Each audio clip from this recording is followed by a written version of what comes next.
Okay, finally, let's talk about scientific studies and experiments. These are pretty cool. I love these. I've been hammering into you over this last course, you always need a reason why. So there was actually a study on the reason why that a lot of people quote when they talk about reason why. They did the Xerox study, where people were trying to make copies for a Xerox machine, and they tested 3 controls. The first time the person went up and says, "Can I cut in line? I'm in a hurry, and I need to make these copies fast." And like 95% of the time, or something that was really high, like 97% of the time, people are like, "Oh yeah, go ahead, cut in front of me." So the reason why is they were in a hurry. Well, the hypothesis was if you give them a valid reason why, they would let you cut, but if you didn't give them a good reason why, you wouldn't cut. And if you gave them no reason or bad reason, in the researchers' eyes, were like pretty much the same thing. So the second thing they tested was if they say, "Hey, can I just cut in line to make, can I cut in line?" That's basically what they said. "Can I cut in line?" Well, then people were like, yeah, 50%, because they didn't give them a reason why. It was like 50 or 60%. And then the last reason was so stupid, and it was so dumb, and it was just this. They walked up to him and they said, "Hey, can I cut in line because I need to make copies." The key word was because. That was the reason why. Well, duh, of course you need to make copies. Well, get this, 93% said yes. They said, okay. Why? Just because they gave them a reason why. That's why. The fact is if you tell people why, they're more likely to incline, even if the reason why is such simple stuff as, "Hey, I just need to make copies." 93%. This isn't theory. This was scientifically tested at either, I believe, Yale or Harvard, and it's a good scientific study. It kind of puts to rest the importance, the reason why study. So you use that scientific study to build up your own thing. The other thing is the Milgram study. See, a lot of this stuff is counterintuitive until you actually study it.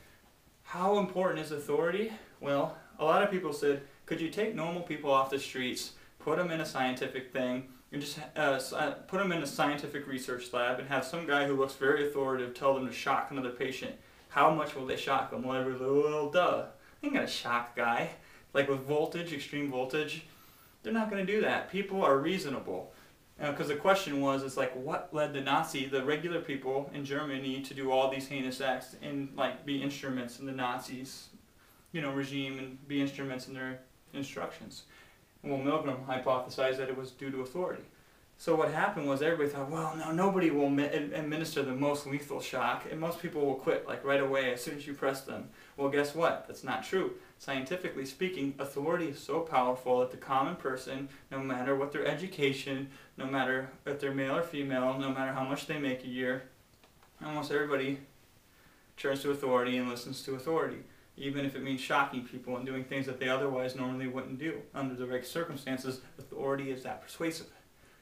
So the point was, the study was so counterintuitive, but it was backed by fact because they did a scientific study on the whole thing.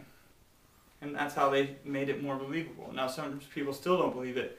So scientific studies aren't the best way to persuade somebody, but they should be used and piggybacked with other proof elements.